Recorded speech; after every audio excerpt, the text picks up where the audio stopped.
KPBS On Demand is supported by UC San Diego's Art Power, presenting cellist Joshua Roman, performing from his album Immunity, alongside music by J.S. Bach and more, Sunday, June 22nd at UC San Diego's Epstein Family Amphitheater. Reserve your tickets at artpower.ucsd.edu. At last night's San Diego Mayoral Forum, Assemblymember Todd Gloria and City Council member Barbara Bree faced off in a very civil manner compared to last week's presidential debates. The forum was hosted by KPBS's Andrew Bowen in collaboration with UC San Diego. The candidates answered questions about equity, the housing crisis, ballot measures, the COVID-19 recovery, and of course, some of their ideas for tackling climate action goals. And I would use the authorities provided the mayor under Assembly Bill 805, which provides a chance for the mayor of San Diego to be a leader at SANDAG to align our regional transportation plan to match our climate action goals. Establishing employment centers closer to where people live, downtown and Otay Mesa, closer to where we already have public transit. If you missed it last night, KPBS will air the forum in full on KPBS Midday Edition at noon on 89.5 FM. You can also stream the forum on our website at kpbs.org.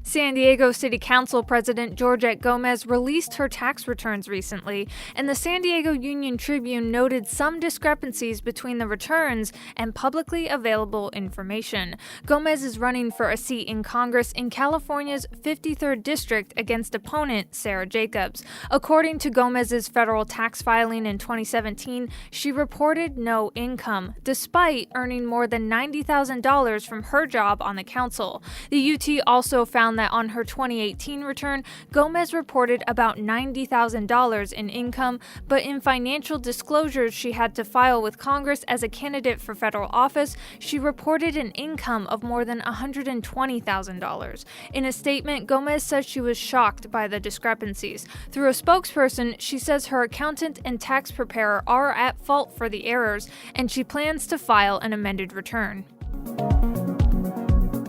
UC San Diego is planning a COVID-19 vaccine trial at a national city park as part of a global trial run. The vaccine trials are expected to run through October 2022. UCSD is waiting on approval from Janssen Pharmaceuticals to get started, but to sign up for the vaccine trial, go to covidvaccinesd.com.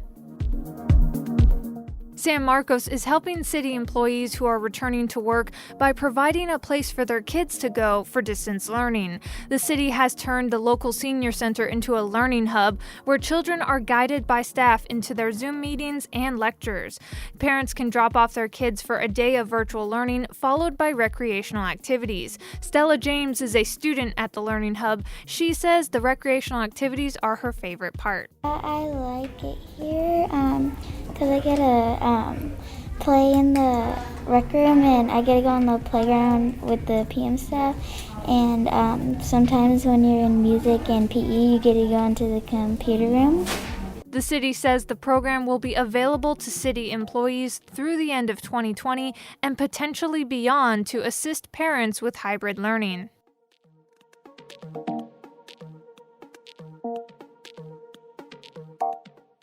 The Padres season ended last night when they went down for the third game in a row to the LA Dodgers. Last night's score, a disappointing 12-3, as the Dodgers seemed to get hit after hit. This was the first time in more than 2 decades that the Padres had advanced to the National League Division Series.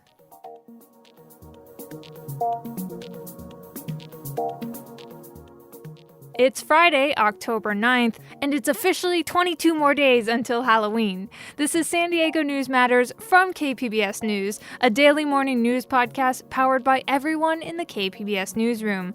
I'm Annika Colbert. Stay with me for more of the local news you need to start your day.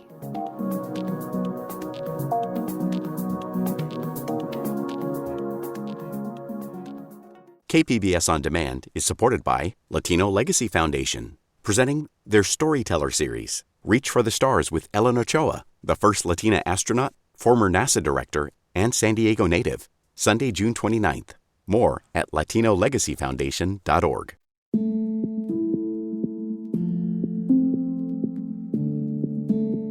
The 49th Congressional District in San Diego's North County flipped in 2018 from Republican to Democrat.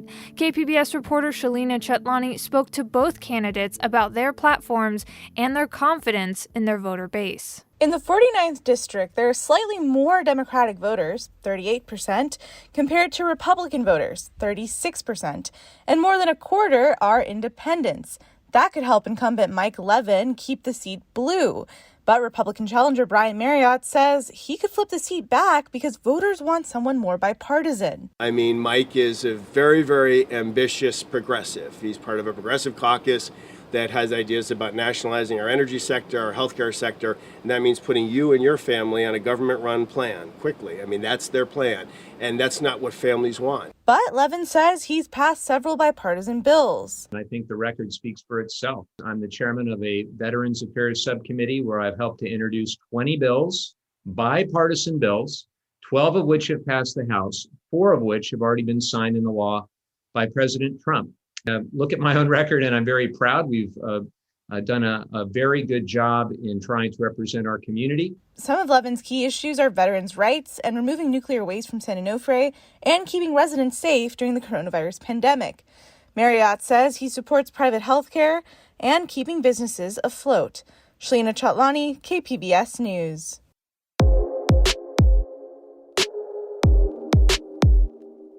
Democratic Congressman Scott Peters and Republican challenger Jim DeBello pose a stark contrast to voters in the 52nd Congressional District, which spans most of coastal San Diego County. KPBS's Amitha Sharma has more. Four-term Congressman Peters touts his work on pushing for the $750 million San Ysidro border crossing expansion and a new training facility for Navy SEALs, as well as supporting programs to reduce veteran homelessness. Peters says his district is one of the 10 most educated in the country and does not support President Trump, unlike his opponent, tech entrepreneur DeBello. He will not state a single policy disagreement with Donald Trump. Donald Trump has caused a lot of hurt to this country. I oppose him and my opponent does not. And I don't think the voters of the 52nd are going to put up with that. DeBello doesn't believe humans are the main driver of climate change. He says abortion should be available in cases of rape, incest, and when a woman's health is in jeopardy. He also favors replacing the Affordable Care Act. He said this about Peters. My opponent, regrettably, hasn't passed a single bill that he's personally authored in 8 years during his entire incumbency. DeBello says homelessness and the flow of sewage from the Tijuana River are among the region's top problems. Amitha Sharma, KPBS News. Change is coming to the San Diego County Board of Supervisors as term limits push out longtime incumbents. KPBS Metro reporter Andrew Bowen looks at the two candidates vying to represent District 1 in South County. Supervisor Greg Cox, a moderate Republican, has represented the district for 25 years. The district includes San Ysidro, Chula Vista, and Coronado. After the November election, it will be represented by a Democrat, either Ben Hueso or Nora Vargas. Vargas serves on the Southwestern Community College Board and works as a vice president of Planned Parenthood of the Southwest. She says the COVID-19 pandemic has made it clear the county needs leaders with direct experience in healthcare. When you talk about healthcare, we're not just talking about medical healthcare or mental healthcare, right? We're also talking about making sure that people have access to food, housing security, and transportation. All of the issues that really are the basic needs that our communities have to have in order to be able to have a good quality of life. State Senator Ben Hueso says his long record in public service, including 5 years on the San Diego City Council and a decade in the state legislature, shows he knows better how to make government work. I have not only worked hard to represent my constituents, but to actually get things done. And I'm running because I have a strong record of getting things done, of using this system to help improve the lives of the people of San Diego. Andrew Bowen, KPBS News. Recent polls show the race for the 50th Congressional District in San Diego's East County is neck and neck. Veteran and former Congressman Darrell Issa is squaring off against former U.S. Hispanic Chamber of Commerce official and East County native Amar Campanajar. KPBS reporter Matt Hoffman takes a look at both candidates. I'm trying to teach you the best I can. And I'm trying to keep you honest, but that's fine. Well, and I'm trying to keep you honest. The race for the 50th Congressional District is heating up. I look forward to having you as a constituent when I return. You know, my 2 years... I can't say the same because you don't live in the district, but go ahead. I do live in the district. Republican Darrell Issa and Democrat Amar Campa-Najjar have had some tense exchanges during recent forums. He has great ideas, but I can Don't you bring want those to answer ideas the to bear. actual question? I already answered the question. Oh, good. That's why you're responding to it. After serving in Congress for 18 years, most recently in the 49th Congressional District, Issa is eyeing a return to Capitol Hill. He stepped down in 2018 after regular protests outside his office in Vista. He was then nominated for a position inside the Trump administration. I make no bones about it. As a conservative, the other district that I represented became very difficult, but I stood my ground. My 2-year sabbatical has certainly given me an opportunity to rest. So I've never been more excited about the job. The candidates are vying for a traditionally conservative seat once held by Duncan Hunter. The district currently has no representation. Hunter resigned after pleading guilty to misusing campaign funds. The district covers much of East County and goes into Temecula. 40% of voters in the 50th are registered Republicans, while 30% are Democrats. Still, former Obama White House aide Campa-Najjar was able to grab nearly half of the vote in 2018 and is now running for a second time. Voters need to know that I am a consensus builder. You know, I've managed to piss off both sides of the party, both parties. So I'm doing something right. On the things we agree on, I want to go far, creating jobs, apprenticeship programs. Campa-Najjar sat down with KPBS to talk about the issues, while Issa's campaign did not make the former congressman available for an interview. Issa did address many issues in public forums and debates. One of them was how to help businesses affected by the pandemic. Both candidates agree that the state should not be deciding who gets to stay open and who has to shut down, but Issa does not want to see any more forgivable loan programs, while Campa-Najjar does. The idea that we're going to throw another $1 trillion, $2 trillion, $3 trillion of borrowed money in order to keep people at home, I think that is foolhardy. It is inconsistent with what I'm hearing. Small businesses are telling me they just want to reopen. What I'd like to do when I'm in Congress is make sure that these loans for small businesses are going to those who are employing people and need it the most. California Governor Gavin Newsom recently issued a bold executive order to tackle climate change. All new cars sold in the state will have to be zero emissions by 2035. But Campa-Najjar says the state has energy issues and points to recent rolling blackouts. We need to make sure that our energy policies meet the demands. Right now, we don't have the supply, especially in those peak hours when the sun is setting, people are going home. We've done a good job with solar and wind and biofuels to have energy development, but we're not good with the storage yet. Issa agrees storage is a problem and wants to see investments in energy alternatives like nuclear and pumped storage. We need to be more innovative. We need to have large storage capability, or we need to keep other systems on board. We're prematurely shutting down nuclear, which is, of course, zero emissions. The candidates have sparred over healthcare and how to lower costs for Americans. We have to reduce the cost of healthcare, not try to subsidize insurance. The basic goal is competition, tort reform, FDA reform. These are the three things that will work. I don't believe in single payer, just the opposite. Campa-Najjar did support Medicare for all while running in 2018, but now he says it's not affordable and he doesn't support single payer health care. Have your private insurance if you want it. Half of Americans have it. But then create competition to lower costs and increase the quality of care. Introduce a national Kaiser nonprofit plan.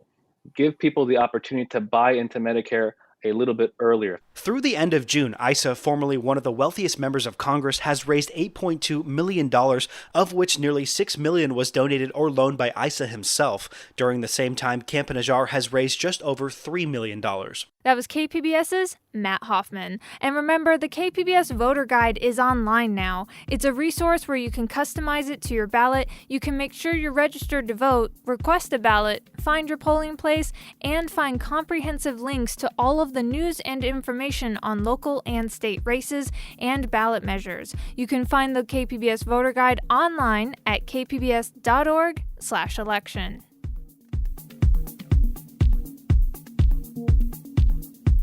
Coming up on the podcast, we'll have a quick film review from our arts reporter, and then we'll take a closer look at community outbreaks of COVID-19 in San Diego. It hit me hard because I was like, oh, you really hope it doesn't happen. That's next after this break.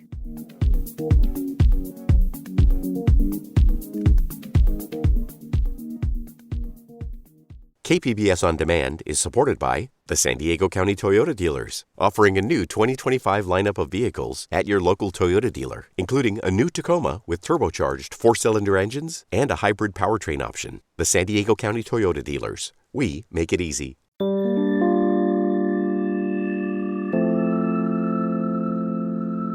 The documentary Time depicts one woman's fight for the release of her husband, who is serving a 60-year sentence in prison. The film is now playing at the newly reopened Landmark Hillcrest Cinemas. KPBS film critic Beth Accomando has this review. Garrett Bradley wants her documentary Time to encourage people to imagine a more just and compassionate future. The way she tries to achieve this is through the story of Fox and Rob Rich, a couple who committed a robbery out of desperation. Fox served 3.5 years, but Rob was sentenced to 60. When Fox was released, she dedicated her life to getting her husband out of prison. At one point, her son talks about the struggle. If we are to transform the criminal justice system in order to make it more a forgiving system, then you have to understand how it operates. Time wants us to understand that injustice is not just about innocent people wrongfully imprisoned, but also guilty people whose punishments do not fit their crimes. Time states its case with great humanity and a stunning sense of artistry. Beth Accomando, KPBS News. A community outbreak of COVID-19 is defined as at least 3 cases among people who live in different households. San Diego County tallies its outbreaks to monitor coronavirus spread. But in our ongoing series about the county's COVID data, KPBS health reporter Taryn Mento says the significance of counting outbreaks has waned. The University Christian Church bells are a familiar sound in San Diego's Hillcrest neighborhood. But there used to be another melody ringing from the sanctuary. The San Diego Gay Men's Chorus rehearsed in the space for its upcoming Broadway concert series. Get ready, tenors. But the group went quiet in March. Executive Director Jeff Heine says they canceled rehearsals as a precaution. There was an unknown quantity to this virus. The show was delayed until next year. But we wanted to be safe. The last rehearsal was 10 days before Governor Gavin Newsom ordered all Californians to stay home. Goes into force and effect this evening. But COVID was already in the door. 4 chorus members would later test positive and become one of the region's first community outbreaks. It hit me hard because I was like, you really hope it doesn't happen. There have been hundreds of outbreaks in San Diego County since then, and officials track those clusters to measure how much COVID is spreading. Outbreaks are one of 13 triggers the county uses to determine public health restrictions. But a KPBS review of the triggers found it's a complicated and evolving system. For example, there should be no more than 6 community outbreaks in a week, but we've exceeded that number for months. The San Diego Unified School District initially said classrooms wouldn't reopen until we met that goal, but both county and school officials are reevaluating this metric. For the Gay Men's Chorus, news of COVID illnesses circulated just days after practice was canceled. A singer would post something on Facebook saying that they were home sick. Heine eventually contacted the health department. He said he was told the info helped them link the cases together. They have tested positive. We have their names already. You're just helping us to connect the dots. County health officials connect a lot of these dots. At one point, staff confirmed 40 community outbreaks in a week. There are fewer now, but still more than the threshold. And the county's Dr. Wilma Wooten is giving the metric a second look. To determine going forward if that number should change or remain the same. That was a month ago. County doctors wouldn't give an interview for this story, but a spokeswoman says they're still reviewing the threshold. In the meantime, parents have pushed San Diego Unified for a clear reopening plan. It's not acceptable. But other parents are pushing to reopen only when experts say it's safe. UC San Diego's Dr. Howard Terras is advising the district on when that is. He says he acknowledged early on plans could change. The school board just okayed sending a small percentage of students back to limited in-person learning next week. It doesn't worry me to open schools more than we are now in the San Diego Unified School District if only community outbreaks, especially the type of community outbreaks that we're seeing, is still not quite yet up to par. Meanwhile, all 4 San Diego Gay Men's Chorus members have recovered, including one who was hospitalized. Heine says he's not sure where or how COVID was transmitted, but he thinks at least one singer contracted it from his job in the medical field. Not necessarily with the chorus at all, so he was hospitalized. A county spokeswoman said linking an outbreak to an organization or a location doesn't mean that's where transmission occurred. But the chorus rehearsal space is still empty. God, I miss it. I really miss it. The chorus did briefly reconnect in June at Balboa Park. They recorded a socially distanced video to them singing Somewhere Over the Rainbow.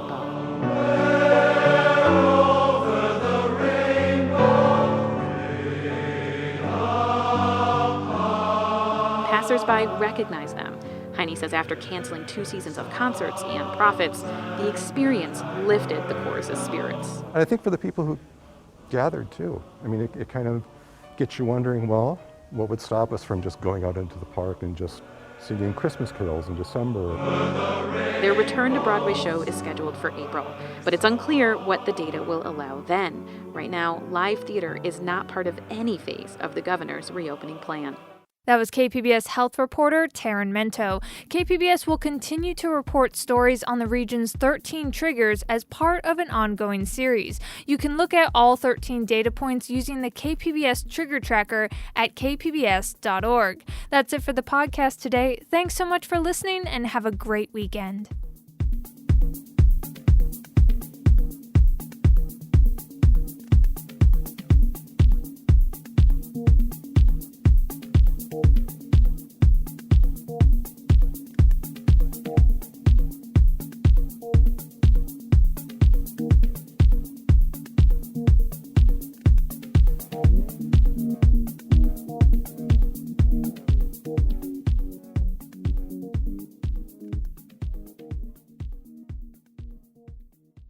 KPBS On Demand is supported by Marrokal Design and Remodeling, helping homeowners with their home remodeling needs. From ADUs to kitchen remodels, room additions, and custom homes, Marrokal Design and Remodeling can help homeowners design and build their dream homes. More at trustyourhometous.com.